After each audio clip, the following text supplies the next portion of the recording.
Hey everybody, welcome back to Battle Ready Inc. So I thought today I'd do something a little bit different, a little bit more off the cuff, a little bit more fun. I say fun, it's fun for me as a SetCon player. I got a blue, yellow, purple deck thrown together for you guys. I'm actually kind of excited about. There's a lot of good cards in here that I'm a big fan of personally. So it might just kind of surprise you guys what we're actually throwing at you today. But the intent was going against Shine and Royal Knights, that this deck could actually kind of hard counter pretty nicely. So let's go ahead and take a look. Also, this month's featured memory marker, handmade out of clay, hand-painted as well, all by my wife, Digimon, is now available. This is the baby form of Wormmon. If you want to pick up this little guy, he'll be on her Etsy page, link in the description below. Very, very cute. Love this guy. Also on her Etsy page, you can find all the previous memory markers that we featured on the channel in the past for her. So go check that out. Check out cardtrader.com just for signing up using the link in the description below. Using my referral, you get a free $2 to spend on whatever you want.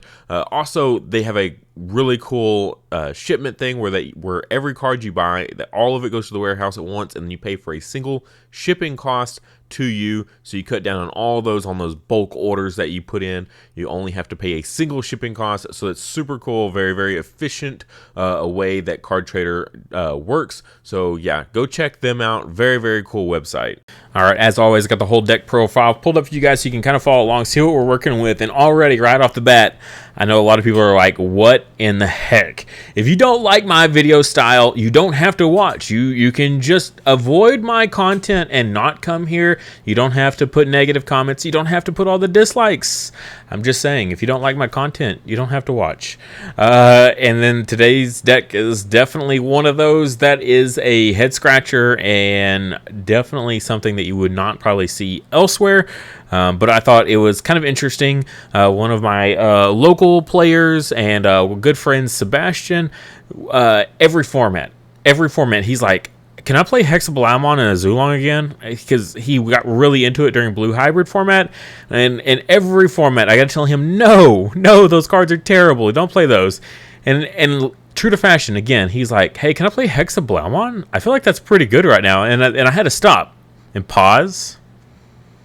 Maybe. So I went ahead, and he's been big on SetCon lately with me here. So kind of threw this idea together based off of his suggestion. So if you hate this deck, blame Sebastian in the comments below. All right, so let's go ahead and do this card by card. The idea here, though, is Hexablaumon, right? For those not aware, his second part, all turns, your opponent's Digimon with no Digivolution cards can't attack or block. Basically, you throw up Hexablaumon, and your opponent can't use their Marcuses in attack and do all their crazy shenanigans. They can't even. It's not even that they don't get security checks. They literally can't attack. So you can't suspend the Marcus to get that free Evo, to trigger your burst modes, to trash the security. You don't get none of that.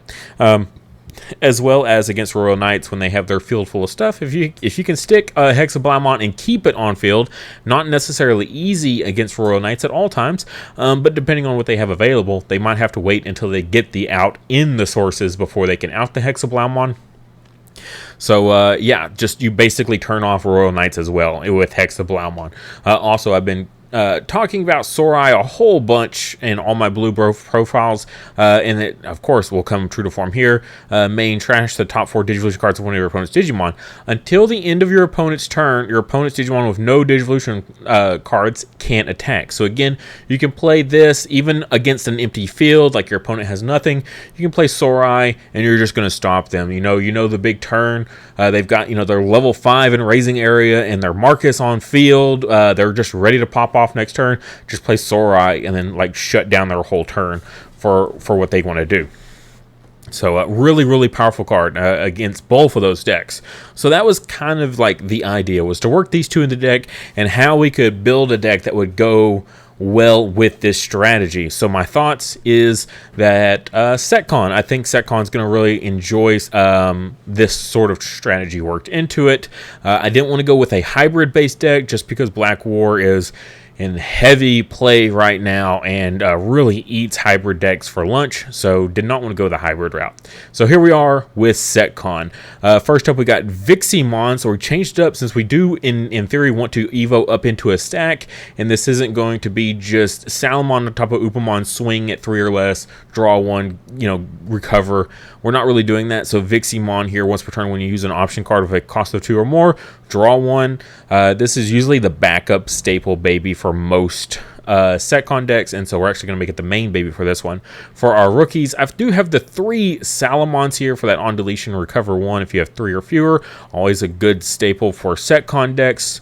But our alternative backup is the blue or the yellow blue from EX4 Renamon. So 0 Evo on top of a Viximon, which is pretty solid. We definitely enjoy that, which is another reason we went for the Viximon. So actually this whole strategy really comes together nicely on play until the end of your opponent's turn. 2 of your opponent's Digimon 4K or less can't attack. That's not like super huge, but 0 Evo, and we get the inheritable of your turn once per turn when you use an option card with a cost of 2 or more. Gain 1 memory. Yes, absolutely, we want that. So we're SetCon, right? We love our options. So every time we play one during our turn, we're going to gain 1 memory. That's a super valuable card. So we went ahead and bumped it up to 3 of and not just the 2. End up dropping a Salamon off. Like this is the beginnings of something like the Patamon, right? From next set, from BT14. For our level 4s here, I went with the Angemon here because this is SetCon. We do like our recovery your turn when this Digimon would Digivolve. So it's not a win Digivolving. I know a lot of people get that mixed up. This is not a win Digivolving effect. It's specifically when Angemon evos into a level 5, you can trigger this if you have 3 or fewer, recover 1. If you go into Shakuamon, you actually recover 2, which is super powerful. Inheritable here of when attacking, if you have 3 or more security cards, return one of your opponent's level 3 Digimon to its owner's hands. So a nice little bit of a control element. Again, for SetCon, we always appreciate that board control. Even if it is just returning to hand, it's still board control. Rounding it out, I did have 2 Yukomon. I don't think that's how you say that. 2 Evo cost on top of the Renamon. I'm all about it. It's also treated as Cubimon, but mainly it's the on-player when Digivolving specifically until the end of your opponent's turn. One of your Digimon gains blocker. That's not bad there. Just another way to prevent losing security, right? The idea is to keep yourself alive in SetCon for as long as possible. This just gives you a blocker for a turn. But mainly what I was looking for specifically was I really wanted some inheritables that I could use in your turn once per turn when you use an option card with a cost of 2 or more. One of your opponent's Digimon gets minus 2,000 DP for the turn. I like that. We're SetCon. We have a ton of DP minus option cards, so this is just going to amp it up and make them a little bit more powerful. Also, really good just for killing off like little things, right? Like let me use a Holy Wave to recover 1 and kill a rookie at the same time. Yeah, that's not bad. I did have this card at a 2 of, but I had to make space. You notice we're at 51 of 50 cards right now. That is because I'm literally still to this day keep flip-flopping on what I prefer more as my what I need more of. So it's real wishy-washy on what to cut in this deck. This, that, the other. It's a tough decision. We are at 6, 5, 4 on our level 5s that actually Evo with the Shakuamon. Mainly just when Digivolving if you have 5 or less security, recover 1. If you do happen to DNA with this guy, it is possible. We do have the Angemon as well as the Yukomon here, so they're both yellow blue, blue yellow. We could DNA. Then when DNA Digivolving, return one of your opponent's Digimon whose level is less than or equal to the number of cards in your security stack to its owner's hands. So we could get that bounce in theory. Also, for the when attacking here, one of your opponent's Digimon gets minus 3,000 DP for the turn. So again, more DP minusing. So just another way to basically control the rookies on the field a little bit. Of course, we have our Magna Angemons in here, just a staple for SetCon, on play, recover 1. The your turn inheritable, this Digimon gets plus 1,000 DP for the turn for every 3 security you have. That does come up from time to time, especially with something like a Venusmon in the right situation. So that does actually, it, but it's just for the on play. Let's be real. It's just for the on play. For our megas, we do have the Hexablow, which we already kind of went over. It does have a when attacking, trash up to 2 Digivolution cards from the bottom of one of your opponent's Digimon. Then if your opponent has a Digimon with no Digivolution cards in play, this Digimon gains jamming. So you can attack with this and get jamming, but really this guy is teched in here just for those decks. You just want to stun those. You don't really want to leave this guy suspended on the field if you know an attack could come your way, because he is like kind of your main like stall card in those matchups. So you kind of want to just leave him unsuspended for the most part, unless you know you're safe from any response attacks. So yeah. Just a cool card there. And then, yeah, that all turns ability there. Super, super crucial. I am running the 2 Venusmons again. I was dropping them for a little bit with the Shadow Seraphimon, but with the need to run Shakuamon, I felt like I could either run Shadow Seraphi again, or I could run Venus. And Venus feels really good, again, with the current format, just giving that security attack -1 blanket to the whole field. I feel like it's going to be more powerful than Shadow Seraphi will be, particularly against matchups like Royal Knights, as well as against, Marcus. You can't de-digivolve Marcus or anything like that. He's just going to punch you in the face. Whereas Venusmon, I can affect those kind of situations. So that's really nice. And then also, if he has that, he can't use his... even if he has security attack plus 2+1, right, he still can't use his Evo for free ability, which is super powerful, because it's a when attacking, because opponent's turn. If your opponent's Digimon with security attack plus or minus, it doesn't matter. If they're affected in any way, shape, or form by a security attack, can't attack this Digimon and can't activate when attacking or when digivolving effects. So Venusmon, I think we'll see a lot more play again. She was kind of like a side mega this past format, but I think she's going to be one of the big highlights once again going into this BT13 format. That is it for the main Digimon here. I do have 2 Death X just tacked on here at the end because it's just an incredible card. Any of those tamer-based decks like Hunters or Crossheart or anything like that, slap a Death X and you pretty much just win the game pretty often. Death X in those matchups is like just a death sentence, no pun intended. For our tamers, I cut down to 3/3 on these. Basically, we just kind of want to stick at one of our purple tamers, so that way we can turn on our yellow-purple options, right? That's kind of the idea of the purple tamers this go around. I do love the Karis here. Just when a card is removed from your security stack, you can suspend her to gain 1. You get multiples of these out on field, and your opponent swings in, and you can pass turn back to you very easily. We got the Mimis here just for that. When we use an option card, we can suspend her to gain a memory. Also very powerful. And the more I look at it, going into this format, maybe this might be a Mimi heavy format rather than a Kari. I've been a big fan of the Kari, just because at 4 if you stick all 4, your opponent hits your security once and you instantly pass turn. Even if they have a memory fixer, you're always going to be a great position with 4 Kari on field. But if we're not running 4 Kari, then maybe Mimi might need to get bumped up. We'll have to see. I still like the 3/3 split. I don't mind. I want to see preferably 1, 2 of each every game. We got our Holy Wave here, just a real simple, easy pass turn with a Holy Wave to recover 1. When your opponent doesn't put anything out, but this is very much a reactive deck. Setcon always has. When your opponent sticks something, try to remove it. If your opponent is playing real cagey in the raising area and you can't do anything, Holy Wave is a great target just to play to pass turn. Next, we got the Flame Hellsize here. This is really good in conjunction with Magna. Always has been. Like the best opening you could probably ever hope for. It's like a Magna and a Purple Tamer and a Flame Hellsize, right? You're just gonna going second. So you can slam down that Tamer, and then you can play the Magna Angemon. And then next turn, you can follow it up by getting it killed and then bringing it right back with your Flame Hellscythe. Really strong. Chaos Dag, such a nutty card. There's a reason it's limited to 1 in the Ultimate Cup, because it is that good.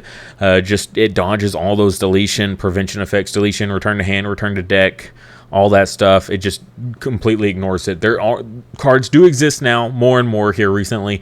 What is it, Alter S or Alter B, one of them, I forget which one's which, has that if it would leave the field at all, you can put it underneath your security. Same thing, it would dodge the Chaos Dag. Alphamon also dodges Chaos Dag with his prevention, the new BT13 Alphamon that is, but still it two cards. There's two cards right now, and we do see an uptick of Alphamon in this format, so which will be very needed to combat the Chaos Dags that are going to be floating around. But still an extremely powerful card, the best removal that we really have in the deck for like most generic plays. I do have two of the Lone Keys in here. Just great card. If you have 3 or more security, one of your opponent's Digimon gets -12. If you have 3 or less, you can place one on top of the opponent's security stack. If you're at the perfect 3, you get both effects. Now, they do have to play out in order, so if you do the -12k and it dies, you're not going to be able to put it in security, which sometimes that does matter. If you don't want something to have an on-deletion effect, you would rather it go to security. That's a bit unfortunate if it's the only target and it dies off the 12k. But you do have to play it out in order that it happens on the card here. But still an extremely powerful card, a great backup to Chaos Dag, just nice middle-of-the-road card there. I did give up 2 of them, though, for Heaven's Judgment. And some people aren't exactly familiar with this, but activate the effect below for each color you have activated again. So one of your opponent's Digimon gets -6k for the DP for the turn. If you don't have any Digimon on field, you just -6k. If you have a Digimon, a single color, say you have a yellow Digimon on field, that's -12, right? You -1 for the immediate card, and minus another, or -6 for the immediate card, and another 6 for the color you have on field. So -12 in total, or 2 different targets for -6. If you have a nice duo color card that's yellow and blue, then we could trigger this effect 3 times. Some people think you have to have a Digimon on field to trigger it once. That's not the case, and it does happen. It's just a very interesting way that they worded it, but it's similar to cards we've had in the past. And then security, just a flat -12k to something. Strong card, though. Strong card. This is kind of our wide board removal for low, like Rookie Rush style decks. We had to cut in this particular build. We did cut the Schwartz, so we don't have any nice big wide board removal. So if you come against, I don't know, something like D Brigade, you might run into an issue there. But we do have incredible amounts of recover, as well as plenty of ways to handle rookies with our new inheritables here. And Heaven's Judgment, always a good backup. We have the one reinforced memory boost, because it's one of the most busted cards in the game. Just same cost as Holy Wave, but you get to pick between 2 cards. One goes to security, one goes to your hand. And then, in addition to that, as if that wasn't enough, it also has a delay gain 3 memory. Just there's a reason this card's at 1, because if it was back at 4, Setcon would be even more played than it is now. Rounding out the list here, I've got 2 Sorais here. I talked about it at the beginning. It's just a great inclusion in any blue deck right now that you're playing, just to stun the opponents out. It's a great counter to the 2 best decks in the format right now. So, or 2 of the best decks, I should say. Awesome card. And then, of course, if I'm playing blue, I'm going to be playing Ice Wall. That's happening. That 1 play cost ability here, Ice Wall, is such a stupid card. Same with the Reinforced Memory Boost. It's so good that the designers were like, yeah, that was a mistake. You can only play 1 copy of that. So, of course, we are definitely going to play 1 copy of that. Again, it's just another great card to counter certain decks, specifically something like Royal Knights. I can play 1 memory to basically turn my opponent's entire Royal Knight play off, their big game-winning play, for an entire turn. Yeah, I'll go ahead and do that. I don't mind that. So yeah, that's just our final card in the list. And like I said, you have to cut one thing. If there's one thing in this list that you would cut, what would it be? Definitely curious about that. It's very, very hard to pick. I thought maybe a Flame Hell Scythe. I only realistically have 1 good target that I want to use. I could, in theory, also bring back the Yokomon here, and it could give itself blocker if I wanted. So, like, there are other plays I can do. I can go Renamon to stun 2 targets if I want. I can kill 1 with Flame and then stun 2 two more. That's not a bad play. You can bring back the Salamon to get more potential recovery later. You know, it's still a nice flexible card. Yeah, so what would you cut? I'm definitely super curious about that. That is it for the deck profile. Tried to make this one a little bit quicker than the others. It's just something super fun that I want to just kind of throw at you guys. A little less meta than what we have been covering the past 2 weeks.